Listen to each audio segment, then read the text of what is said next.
नमस्कार, खास खबर देख रहे हैं आप और खबरों का रुख करते हैं। मंत्री नरोत्तम मिश्रा ने कमलनाथ के अनूपपुर दौरे पर तंज कसा है। कमलनाथ के दौरे को उन्होंने चेतुआ बताया है। गेहूं काटने के लिए आने वालों को चेतुआ कहते हैं। साल में एक बार गेहूं काटने के लिए चेतुआ आते हैं और उसी तरह से कमलनाथ चुनाव में ही आते हैं। कमलनाथ पर दर्ज मामले पर कहा, हाईकोर्ट के निर्देश सभी को मानने चाहिए।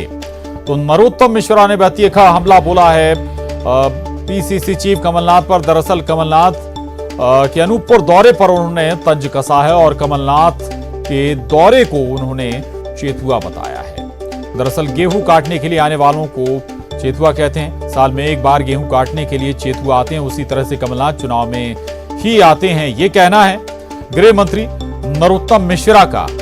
और साथ ही कमलनाथ पर जो मामला दर्ज हुआ है उस पर नरोत्तम मिश्रा ने कहा कि हाईकोर्ट के निर्देश सभी को मानने चाहिए।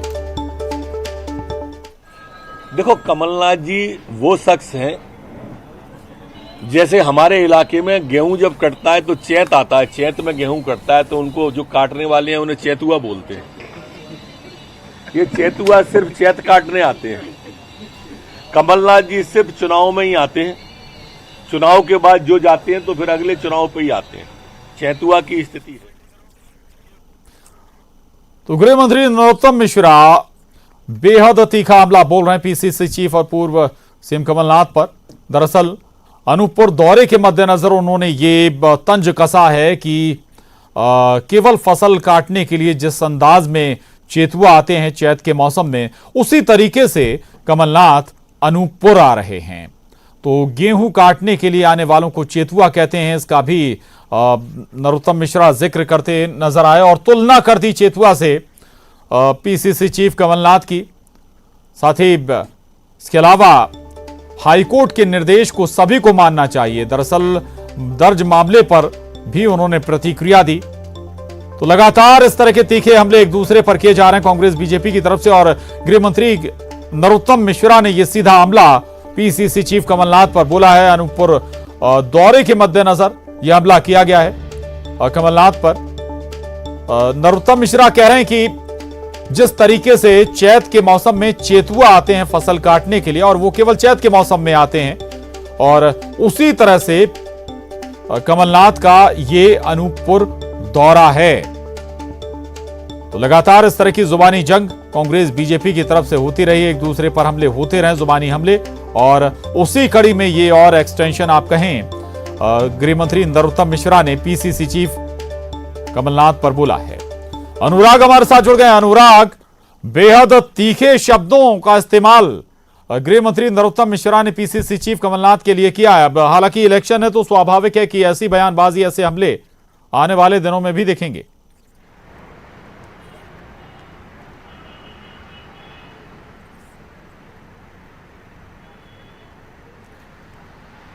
चलिए, अनुराग तक आवाज नहीं पहुंच पा रहे। अनुराग के पास हम दोबारा चलेंगे, दोबारा रुक करेंगे। और लेकिन एक बार फिर बता दें, गृह मंत्री नरोत्तम मिश्रा ने कमलनाथ के अनूपपुर दौरे को लेकर बेहद तीखा हमला बोला है। अनूपपुर दौरे के मद्देनजर गृह मंत्री नरोत्तम मिश्रा कह रहे हैं कि जिस तरीके से चैत के मौसम में फसल काटने के लिए चेतुआ आते हैं, और वो केवल चैत के मौसम में ही आते हैं फसल काटने के लिए, उसी तरीके से कमलनाथ भी अनूपपुर आ रहे हैं। दरअसल चेतुआ से तुलना कर रहे हैं गृह मंत्री नरोत्तम मिश्रा पीसीसी चीफ कमलनाथ की। उनका कहना है कि जब फसल काटने का वक्त होता है तभी जो लोग आते हैं उन्हें चेतुआ कहा जाता है। उसी अंदाज में, उसी तरीके से कमलनाथ भी अनूपपुर आ रहे हैं, यानी कि अब फसल काटने का वक्त है, या वोट बटोरने का वक्त है, सो पीसीसी चीफ कमलनाथ अनूपपुर आ रहे हैं। अनुराग हमारे साथ जुड़ गए हैं और जानकारी के साथ। अनुराग, ये तीखा हमला नरोत्तम मिश्रा का चेतुआ से तुलना कर रहे हैं पीसीसी चीफ कमलनाथ की।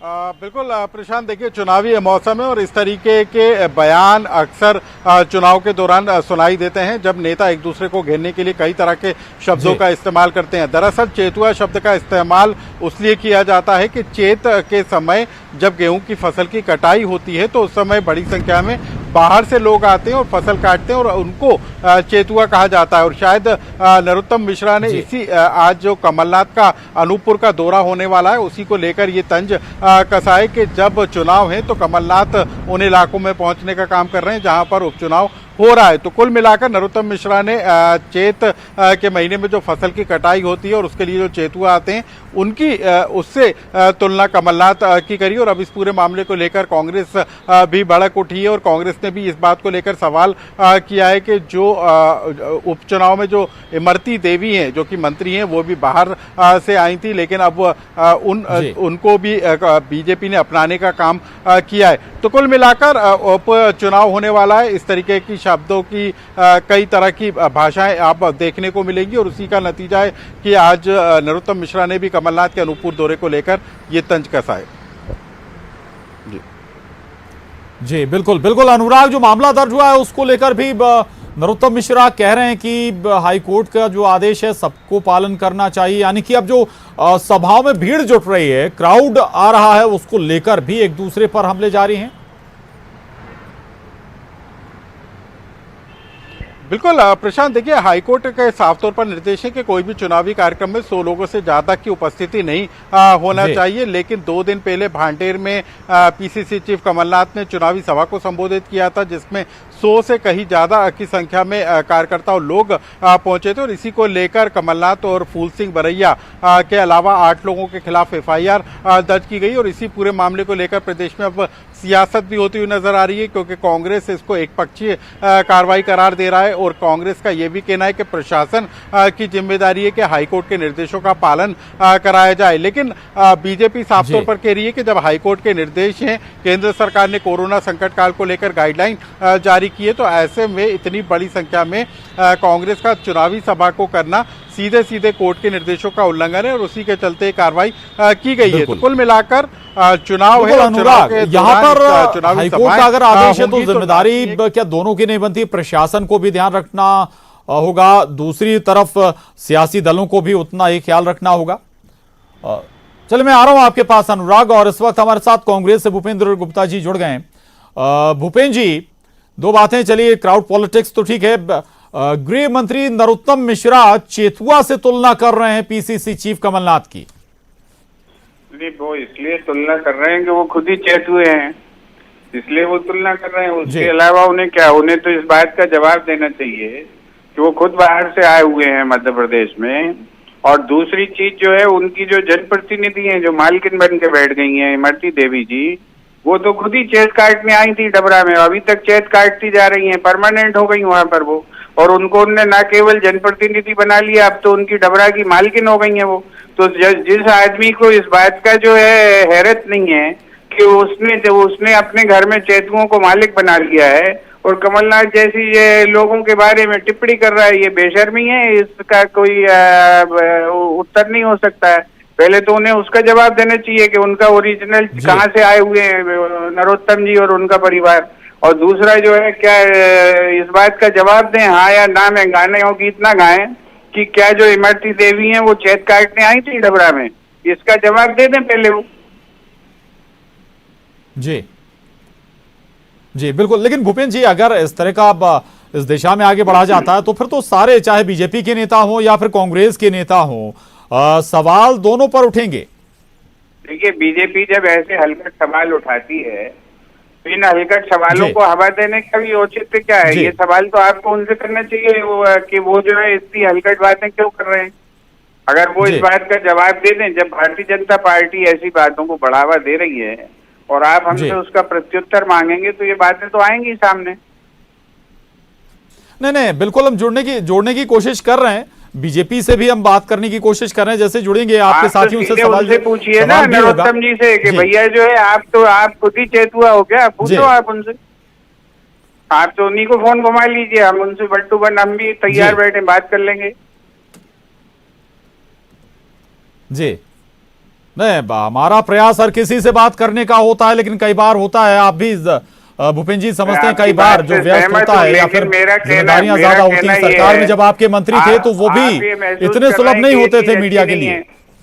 आप ये महसूस कर रहे हैं ये बात अच्छी नहीं है, मैं भी महसूस कर रहा हूँ अच्छी नहीं है, तो गृह मंत्री क्यों नहीं महसूस कर रहे हैं कि ये इस तरह की बातें करना जो है उचित नहीं है? ये तो उन्हें भी सोचना चाहिए ना। लेकिन जब वो जो है जुबानी, चूंकि बाय इलेक्शन है, चुनाव में ऐसा अंदाज जी शब्दों का इस्तेमाल जरूर सोच समझ के करना होगा, चाहे कांग्रेस हो या बीजेपी। और ऐसे बयान दोनों तरफ से आते हैं भूपेंद्र जी, ये किसी सियासी दल या उस पर सवाल नहीं है, बल्कि दोनों तरफ से ऐसी बयानबाजी होती है अमूमन। तो फिर अपन इस पे ऑब्जेक्शन नहीं करेंगे, हम भी उनके बारे में कुछ बोल देते हैं, आप उतनी मुस्तैदी से चला दीजिएगा, हम आपके आभारी रहेंगे। नहीं, आपको कोई रोक नहीं रहा है, आप किसी की जुबान पर कोई ताला नहीं लगा सकता है जी। मेरा चलिए, रजनीश जी भी हमारे साथ जुड़ गए। रजनीश जी, मैं आ रहा हूं आपके पास। भूपेंद्र जी, रजनीश जी हमारे साथ जुड़ गए। रजनीश जी, कहते हैं स्वाभाविक है कि इलेक्शन है तो बयानबाजी तो होगी, लेकिन हम लोग कहीं ऐसा तो नहीं कि जो लाइन है, एक पतली रेखा है, वो क्रॉस कर जाते हैं। नरोत्तम मिश्रा जी चेतुआ से तुलना कर रहे हैं पीसीसी चीफ कमलनाथ की।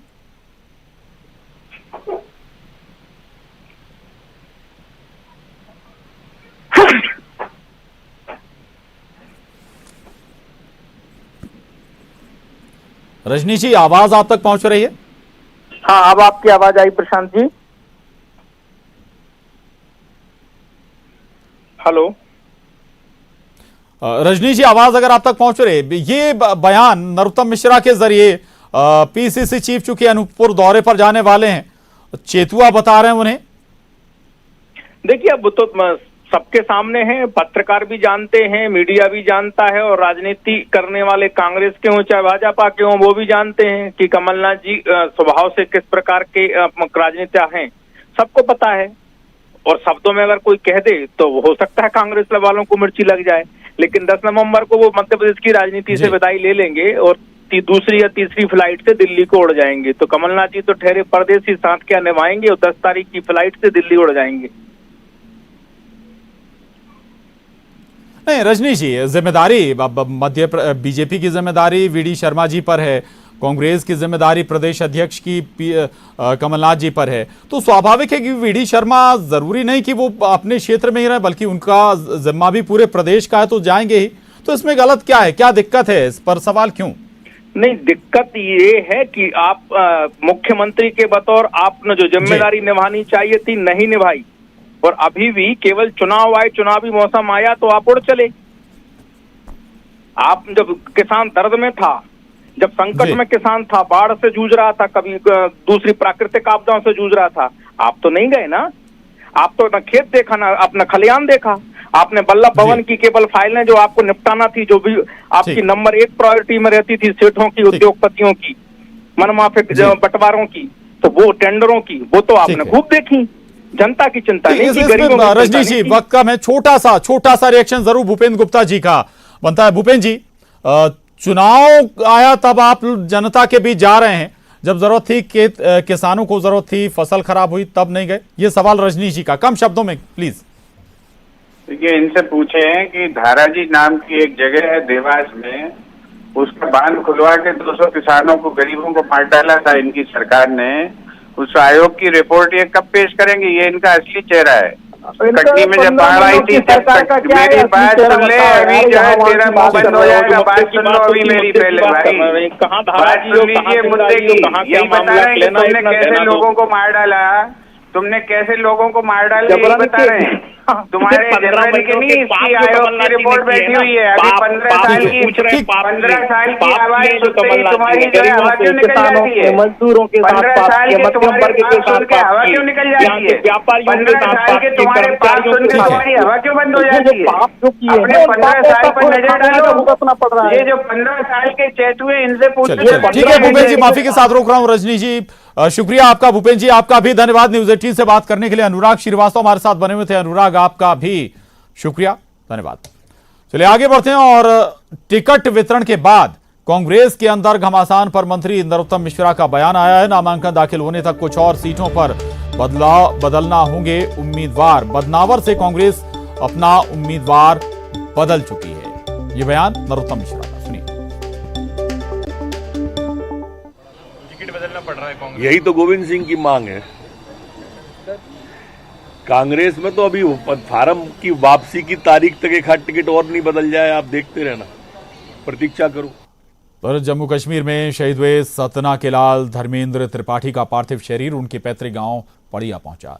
शहीद का शव गांव पहुंचते ही घर में चित्कार मच गया। शहीद के अंतिम दर्शन करने और अंतिम विदाई देने के लिए गांव में जन सैलाब उमड़ पड़ा। शहीद के घर सीएम शिवराज सिंह चौहान भी पहुंचे और उन्होंने अपनी श्रद्धांजलि अर्पित की।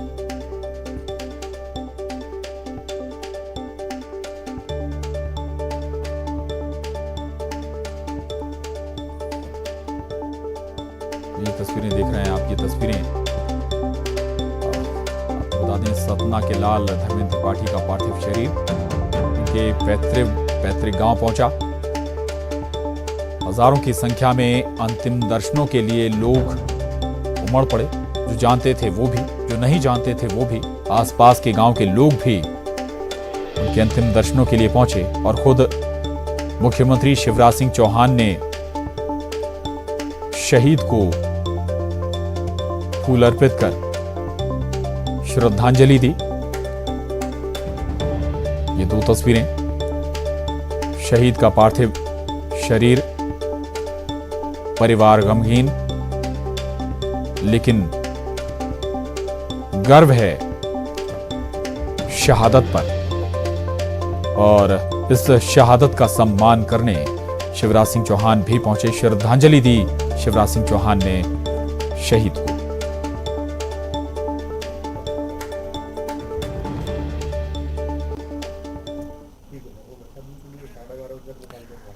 शिवेंद्र हमारे साथ जुड़ गए हैं और जानकारी के साथ। शिवेंद्र, कब तक शहीद का अंतिम संस्कार होगा?